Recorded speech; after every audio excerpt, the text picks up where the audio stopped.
Hi everyone, it's Paul, and welcome to the video for day one of the 2023 Cheltenham Festival. I can't believe we're here again.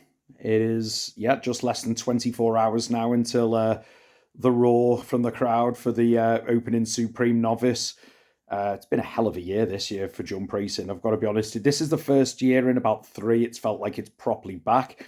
I don't know. I do think the crowd makes a massive part. In a couple of years at the festival, there was less numbers after COVID, and then obviously the COVID year with no one there. It just took a bit of the shine off it. Last festival was great, but this whole season, I think there's been some absolute superstars so far this year, and hopefully we get to see everyone perform to the best for the festival this year. So as always, we kick off day one with the 130, which is the Supreme Novice Hurdle. Novice is obviously grade one over 2 mile. And this has been a very interesting market this year. As soon as he won the champion bumper last year, Facile Vega was right at the top for the Supreme Novice. His first runs that he had, he just absolutely pulverised everyone. And for most of the winter has been quite a bit odds on. It all went horribly, horribly wrong at the Dublin Racing Festival when he came in, last. Everything went wrong for him. I don't know what happened that day. He just got completely lit up, went off like an absolute... Well, he was a bit like Dysart Dynamo, which we'll get onto later. And he just had nothing left. Given an easy time towards the end by Paul Townend. I got the impression Willie Mullins wasn't massively happy with Paul Townend's ride.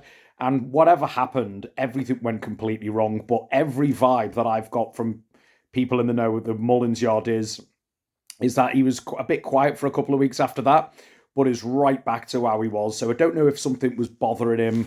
He was just, I don't know, horses, they're not machines.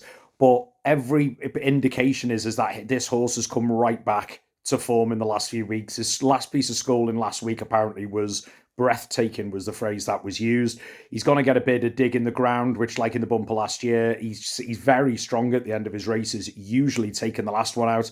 Now, people know I'm not a massive fan of backing a horse on the back of a bad run before the festival, but with this one, he's been given a nice period of time, like 6-7 weeks off. Everything seems to be coming back, and on all known form, Facile Vega's just miles better than all these. The second favourite is Marine Nationale for Barry Connell with Michael O'Sullivan, bit of an inexperienced rider. 4 for 4 over hurdles, done nothing wrong. The slight concern I've got is hasn't run since December. And interestingly enough, had 2 entries in the Dublin Racing Festival and didn't take up any of them, presumably on account of the ground from what I've done. Well, the ground here is going to be very similar to this, so that would be a slight bone for contention, I suppose. Also, I'm not 100% sure if he's beaten anything of absolutely super value. Obviously got no course form. So currently around 7-2. There's clearly money around for him. But for me, I just think there's stronger horses in here. I also worry as well, nothing against amateur riders, but Michael O'Sullivan, not as experienced as some. I remember, God, we're going back, what now? Must be 15 years ago, a horse called Dungwib. And his young rider that day, I think it was Derek O'Connor actually, was on the long odds on and got slated for his ride on it. I don't think his ride was that bad. I just don't think he was good enough on the day. But that will be a bit of a concern, I suppose. A horse who I think is a big danger to Facile Vega is Willie Mullins' other string on the bow here, ridden by Danny Mullins, and that's Il Était Temps. Now, this one is 2 for 4 over hurdles. And he was the one who actually benefited from Facile Vega's flop last time and won really, really well. He was 14-1 that day, but you could spot him the winner 3 furlongs out, so credit to him. The interesting line of form is the run before that, he ran against Facile Vega at Christmas when Facile Vega was fully tuned up and got destroyed by Facile Vega. So on that form line, I'm going, he beat Facile Vega when he wasn't completely right, but when they were both fine. And if you look at the mark he ran up to Il Était Temps, it was similar to what he ran to at Christmas. So I think he's run 2 very, very good Group 1 races. I just think Facile Vega, when he was on fire at Christmas, just destroyed him. And presuming he is, and all the vibes says they are, I'm expecting Facile to reverse the form on last time and uphold the Christmas form. In the pocket for Henry de Bromhead and Rachel Blackmore, and High Definition, Joseph O'Brien and JJ Slevin, both high quality horses. In the pocket in the McManus colours, High Definition in the, I suppose it's the Tabor colours, isn't it? Widely known for exploits on the flat. People who have followed me on the WhatsApp servers for long enough know that I was a massive fan of high definition on the flat. It just went a bit wrong for him. He unseated over hurdles, went quietly fancied, and then won next time out. My worry for the pair of them, though, is experience. Have they got enough experience to go and upset some real battle-hardy horses, novices here? One who I think is going to outrun his odds here is Tamaras for Paul Nicholls and Harry Cobden. This horse has got everything you want. 3 for 3 over hurdles, so he's not over-raced, but had good enough experience, won them all. Won the Tolworth hurdle, which in the past has been a good indicator for this race. Clearly, the way he runs gets further than 2 miles, so 2 mile with the hill, I think will be absolutely fine. And above all, absolutely loves soft ground. So there's nothing really to go and put you off Tamaras for me. And at 10 to 1, I think he's a great each-way play. However, I do think Facile Vega, based on the bumper form and his runs up until the new year this year, take out his last run, he looks an incredible horse. And I think Facile Vega here is the one definitely to side with. 1, 2, 3 then for the Supreme Novice Hurdle, Facile Vega from Il Téton and Tamaras. The 2:10 is the Arkle Novices Chase, 2 mile, grade 1. And this one is, it's quite a, to be honest, I'm surprised with how good the top 2 in the market, how big the field is. I think it's got 9 or 10 in it. I thought it would be a lot smaller. So fair play to people for, rolling the dice and giving the chance to the horses. I'll cover, to be honest, in terms of a win, I do think it's between the top 4 in the betting. There's a lot of other hands in there, but on what and everything they've done, it's nowhere near enough. Even the best hurdles form, never mind fences, nothing comes near the top 4 in the market. So I think they're the sensible ones to stick with. Honourable mention to one who I'm not putting in the 3, but I think is going to run a decent race, and that is Dysart Dynamo for Willie Mullins, with Danny Mullins taking the ride. My concern for this horse is he can be a bit of a lunatic and go flying off like he did in the Supreme Novice last year. His jumping has been okay, very good last time. He does have a tendency to clout one, and the fences at Cheltenham are a bit unforgiving, to say the least, for chasers, especially with the undulating courses. Some of the mistakes he's made so far on the flatter tracks, he's got away with it. Sometimes he hasn't, but I just think with that big finish, if his jumping isn't on point, and that is the worry, and the fact he runs with the choke out, it's what he's going to find at the end. So I think he'll run well for a long, long way. But I think you'll know your fate on him coming down the hill. Coming down the hill, if he's getting pushed, he ain't going to keep going up the hill. If he's still on the bridle, he's got a chance. And that's the risk.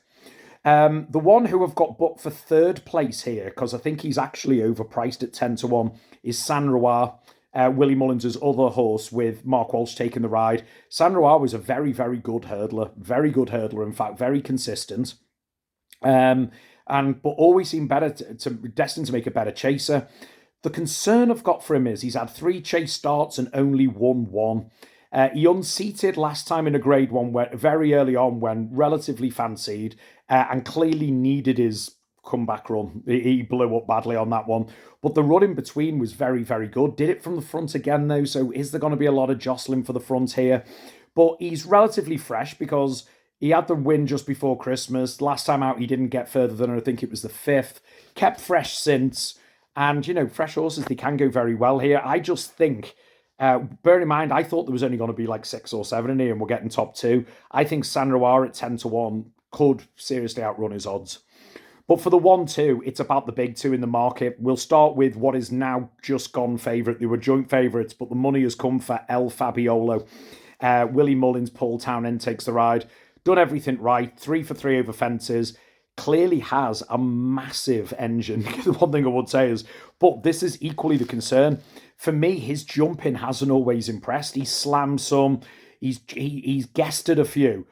But he just snaps back on the bridle and keeps going. I think he's destined to run a lot further than 2 mile once he gets into non-novice company. But he does seem to have an unbelievable engine. The other concern I've got is he's never run here before, so that is a bit of a concern, it has to be said. So that's where your worry goes here. He's also got a very, very close form line with John Bon in a novice hurdle at Aintree last year. John Bon just saw him off late. Again, those who followed the video, I did the videos for Aintree last year, had tipped up John Bon. And John Bon got to the front. El Fabiolo got with it, and John Bon just kept finding a bit more. So there's nothing in the betting, next to nothing in the betting. El Fabiolo's favourite, but even on all back form and all proven form, there's nothing between El Fabiolo and John Bon. Moving on to John Bon, Nicky Henderson trains, obviously. Aidan Coleman takes the ride. He too is 3 for 3 over fences. But what I like about John Bon is he won the Kingmaker last time, which was a 2-horse race. Now, he was on a hide into nothing there, because 2-horse race, if he won very, very easily, at the time he was 10 to 11 even money, it'll be, oh, well, he's achieved nothing there. If he got beat, it'll be, oh my God, he got beat. What happened was there, he got a hybrid of the two. He jumped amazing, travelled. The skeleton horse came right up to him and went on. And I think it caught out Aidan Coleman, or the rider of him. I think he got caught out because he made this run, went early. But what I liked is, again, about John Bon is he didn't panic. He jumped every fence really well, got back to the lead and sauntered away. But since that point, he's been on the drift. And I think that's a little harsh. What I would say is his victory in the King Henry VIII at Sandown on Beecher Chase Day at Aintree, or Tingle Creek Day at Sandown, was very, very taken. His jumping was amazing. And even on his chasing debut, that was again back at Warwick, foot perfect and jumped round. Now, I believe Sandown and Warwick are two of the hardest jumping tests you're going to get. The back straight at Warwick, there's fence after fence after fence after fence. It's very, very tough. At Sandown, you've got that run of the 3 railway fences and then the big pond fence. And before the railway, you've got the big open ditch. If you can jump around there, you can jump around anywhere. John Bon's got good form at Cheltenham over hurdles. Came second to Constitution Hill last year, which I know he was battered, but you can actually upgrade that effort, because if you look at it, out of all of those that flew off on the pace, John Bon was the only one to lay up with it and still be there towards the last. So fair play to him. He gets further and he's a good jumper. So while there's nothing between it, I'm just going for John Bon to hold El Fabiolo. Willie Mullins has won the Arkle a few times before, but it hasn't necessarily been the happiest of hunting grounds for him. But John Bon, I've just got a feeling for John Bon. I just think his jumping may well out here. 1, 2, 3 for the Arkle. John Bon from El Fabiolo and Saint Roir. The 250 is the Ultima Handicap Chase, and this is over 3 mile. And I'm doing something I very rarely do. I've changed my mind on this in the last 4 hours looking at the ground at Cheltenham. I've had someone at Cheltenham today with a going stick at the ground, putting it in, and they've said it is very, very soft. It's very soft on a lot of the landings. Originally, I was going for Into Overdrive, which was Walford train, Jamie Hamilton taking the ride. Really good horse, 5 from 6 over chases, and is definitely on the improve. They keep raising him 6 and he keeps meeting the mark. But his best form is on good to soft. He's got form on good to soft in places, and he's got a bit of soft ground form, but his ultimate form, which you'd need for the Ultima, is on good to soft ground. And my concern is he's up another £8 for his latest win at Christmas. I just got a feeling it's just going to be too soft for him. And as a result, I'm actually going for the horse that I tipped up and we won on last year. And that is Corrick Rambler for Lucinda Russell and Derek Fox. The yard is on fire, 30-odd% strike rate in the last 2 weeks. Firing winners in left, right and centre. Corrick Rambler since then has been very, very lightly raced this season. He's only had 2 runs over probably the first one he needed 5th. He cruised around, came 5th. Could he have got closer? 100%. And last time, that was in the Hennessy. Then last time he came 4th, doing all of his best work at the end on a flat track over a slower trip. I think he'll strip fitter for it. But because he's had 2 non-placed efforts just out the places, he's only actually £6 higher than last year. And if you look at the way he finished in soft ground and pulled away, he had a lot more than £6 in hand from last year. This has been the target. He loves soft ground. The yard is on fire. He knows where the winning post is around here. And currently around 7-1, I think Corrick Rambler is the way to go. In terms of other ones for the places, honourable mentions to Oscar Elite, Tizard, Harry Cobden taking the ride. Came 3rd in this last year. If we're being honest, the jockey probably went a bit too soon. But my concern is this one is actually up £12, even more, because he showed a bit of form at the end of last year. But since this season, he's had 3 runs, come absolutely nowhere twice, and then won a 3-horse race at Ascot latest. It could be a sign he's on the way back, but being raised that much and having a patchy form since, it's a bit of a risk at around 10-1 for me. Same with Fast or Slow. For Martin Brazil, JJ Slevin taking the ride. Actually came second, beaten a neck by in the Coral, who won that. Commander of Fleet won it last year, beaten only a neck. But he's had 2 runs over fences and come 5th of 6 and 5th of 5th.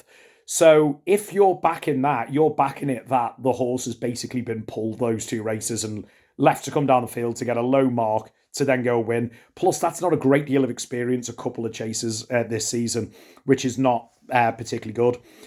For the second place, I'm actually going for a massive outsider, currently 20-1, and that's the Big Breakaway, which is the other Tizard horse. Came second in the Welsh National in heavy ground this year. Looked like he was going to get there and probably just outstayed. Before that, ran a really, really solid race. Came 4th, I think it was. Only got beat 4 or 5 lengths. And he's got novice form at Cheltenham before. His jumping isn't always great on better going, but soft ground, I think it'll be okay. This is probably the minimum trip he needs. So if we get some lunatics in this, which you get charging off, the Big Breakaway's a type with a lot of bookies paying top 5 as well, remember. At 20-1, he's a type who's going to go and run on towards the end if his jumping holds up. Another honourable mention for a horse I tipped up 2 years ago and we just got chinned. Happy Go Lucky. David Bass is riding it again for Kim Bailey. Came second in this 2 years ago. Come back full of form, but is about a stone and a bit higher than he was that race. So I can see him running well for a long way, but it'll be a hell of a training performance to see him getting into the frame on this one, but he's a great trainer. It's a tough handicap, but who knows.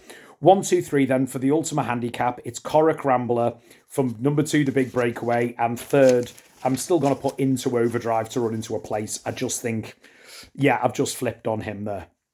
The 3:30 is the big one of day one, which is, of course, the Champion Hurdle.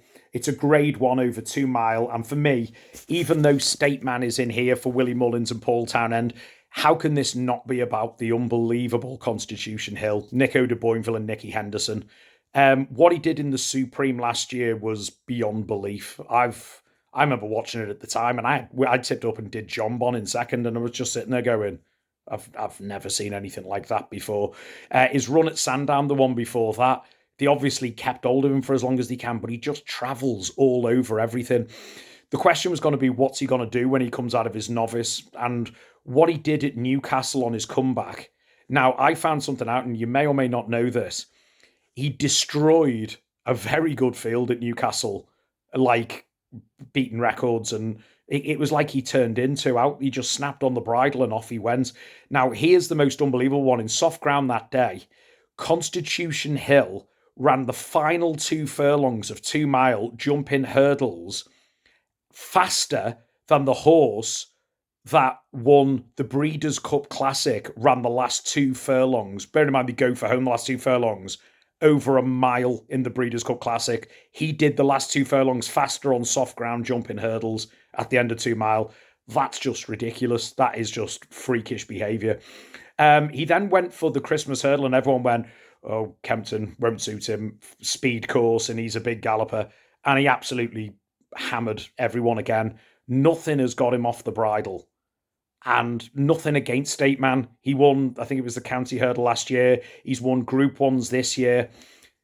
He's State Man on it usually will be very good, but I just think until something happens different, this Constitution Hill's just an absolute freak of nature. It's to be able to jump and travel like he does and have that turn of foot at the end of, Flight Plan, I think it was called. Go just jumping topic, the one who won the Breeders' Cup Classic.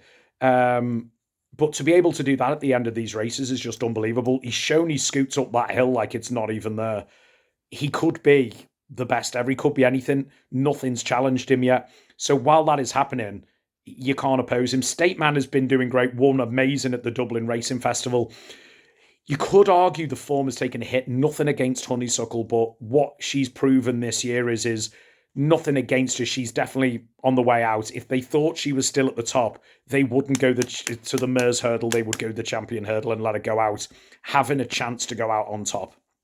That's what I think would have happened. Let her go and defend the crown. but they're not doing that. So I suppose you could say the form is who knows. Vauban, I think Vauban is going to be an amazing chaser when they eventually take the stabilizers off and let him go chasing. And he's got some good form over hurdles and some good form behind Statesman. He's the most likely one for the three. In terms of anyone else, it's a rag bag of other horses, to be honest with you. Honourable mention to I like to move it because he's got very good course form, but all of his best form's on good ground, and I seriously doubt they're going to get good ground tomorrow. But for me, it's about Constitution Hill, and put it this way, 4 to 11, you're not going to get rich unless you've got tens of thousands of pounds back in it. But I would love to see one of those, what I call Cheltenham moments, where 20 years from now, they're still replaying it. And who knows? State Man is, I'm not having a bad word said about him. He's a very, very, very good horse.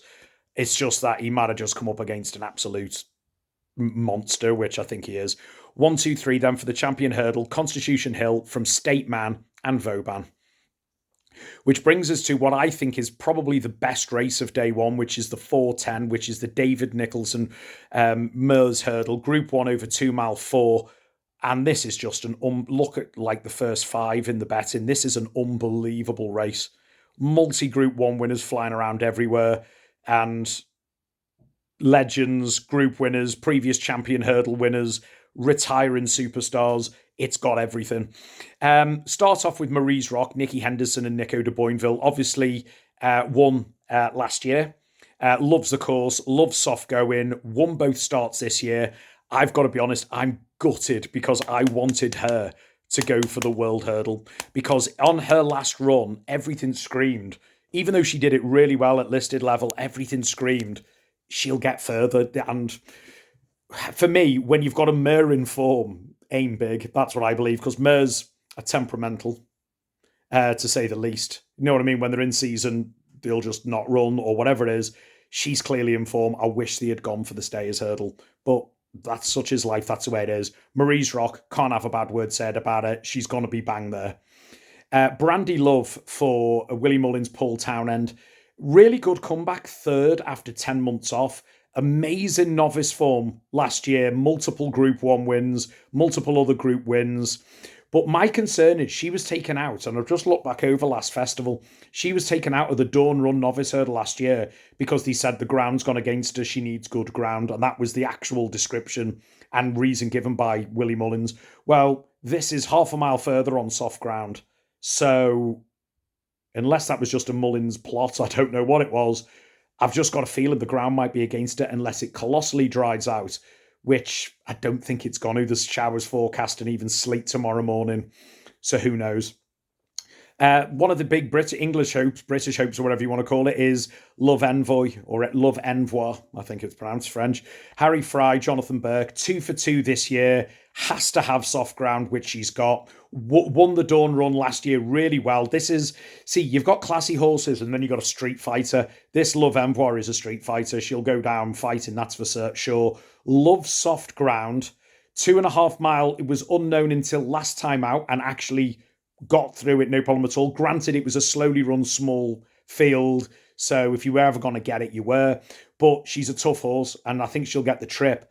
And bearing in mind, there's each way places on 3 here. Some are actually going for, I've heard, I haven't seen it yet, but I have heard. But 9 to 1 on Love Empire is a great each way price.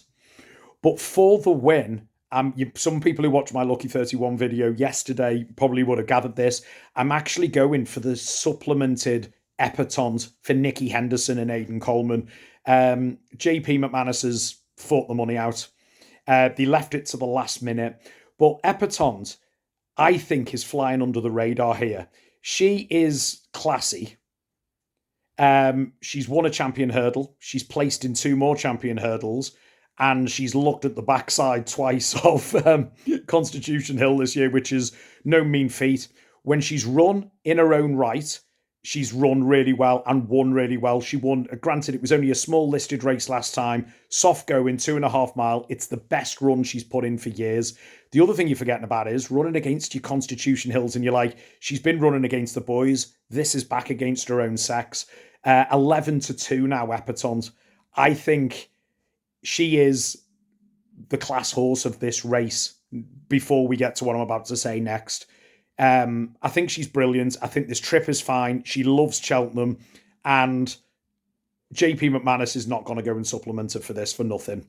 Um, Especially because outside of Constitution Hill, that champion hurdle is wide open and she could have picked up place again. I think they're going there because she thinks she's got a good chance of winning rather than placing in a champion hurdle. I want to finish this on the Meuse hurdle by paying homage, I suppose you say, to the departing honeysuckle. Henry de Bromhead, Rachel Blackmore. Do you know what? She has been unbelievable for racing on so many different levels. Not only having a Mer winning back to back, which is just staggering, the double digit unbeaten run, which was just absolutely phenomenal. But for me, Honeysuckle is a massive part of the Rachel Blackmore story.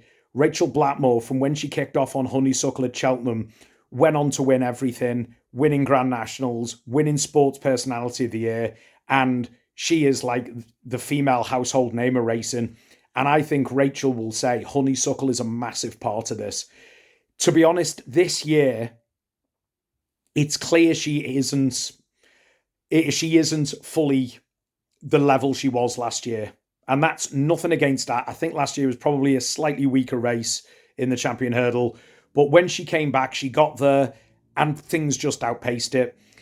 At Leopardstown last time, she got there, getting driven from about 3 or 4, just outpaced from it there. I think they're doing the right thing going back for the Meuse hurdle with her. In that sense, I do believe it's a tricky one. If it was me, I'd want her to go out defending a crown. I believe a champion should go out if you're going to go out defending a crown. But I understand they want to give her every single chance. I think they know they can't even beat State Man in a couple of runs this year.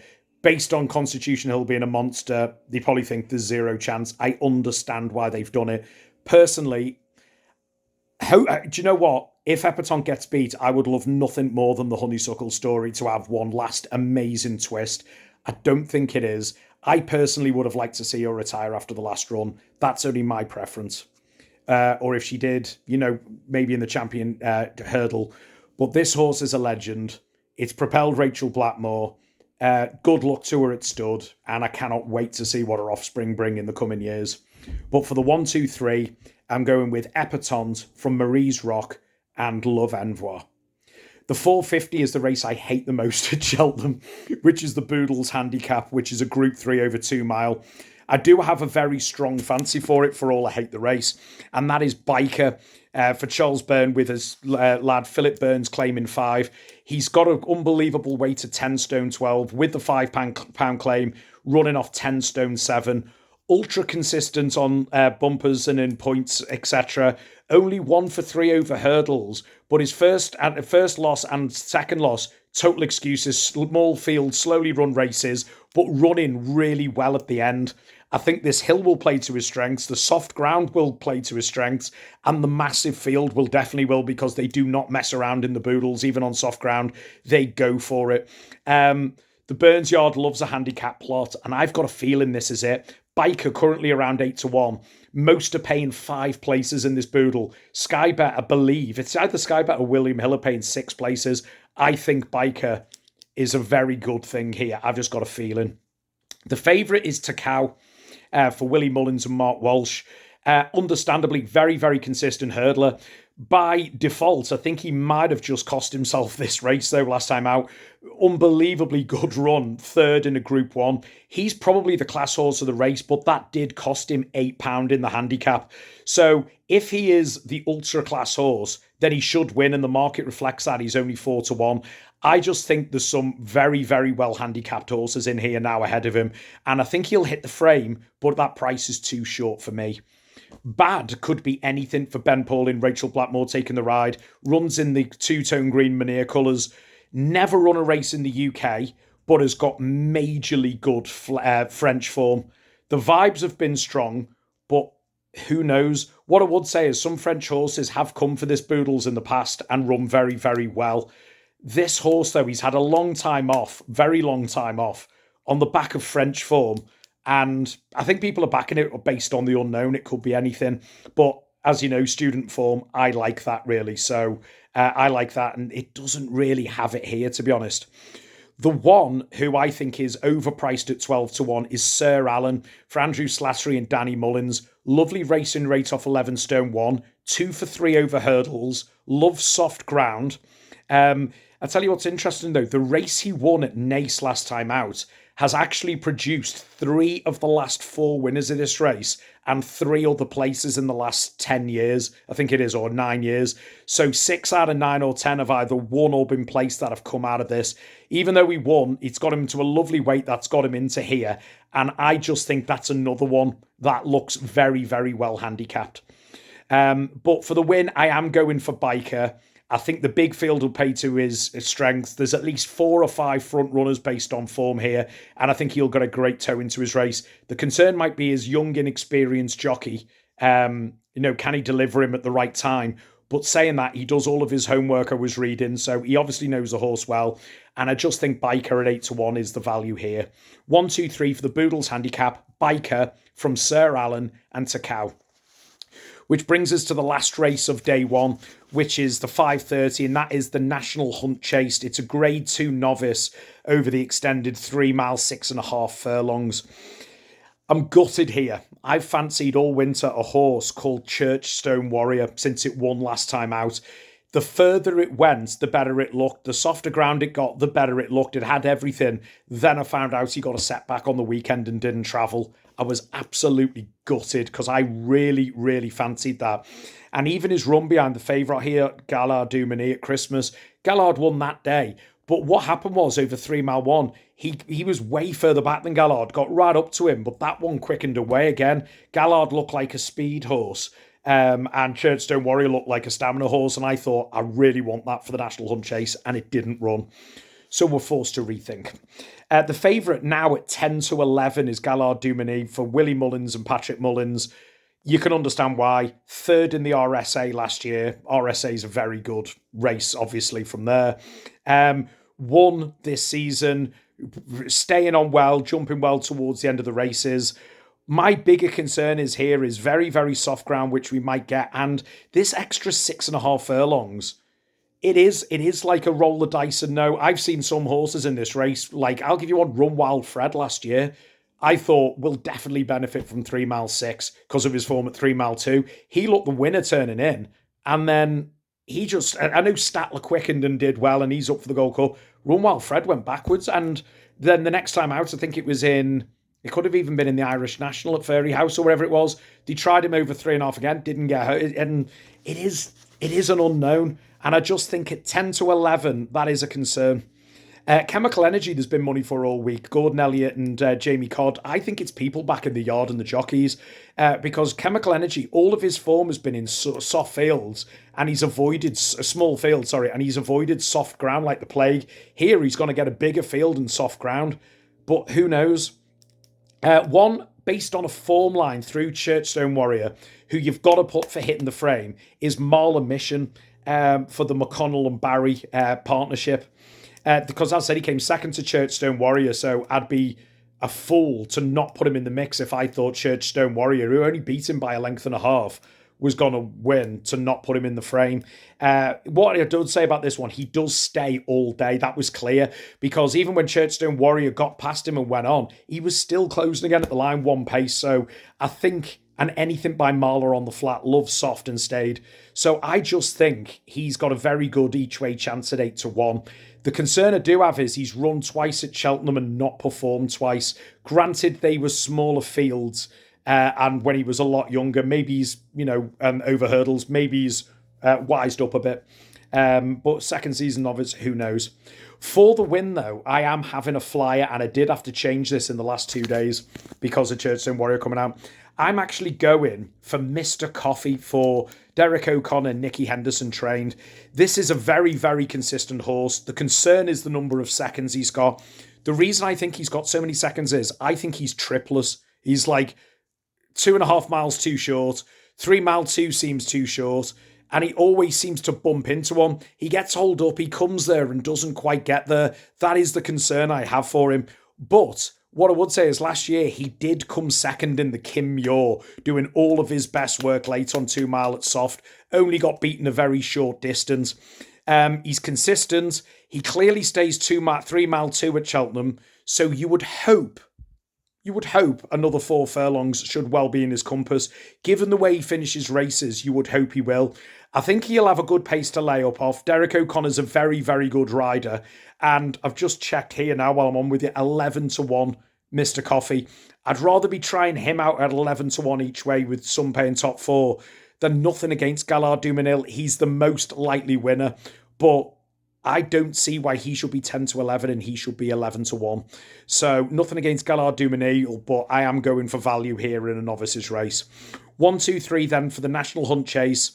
Mr. Coffee from Gallard Dumanil and Marla Mission.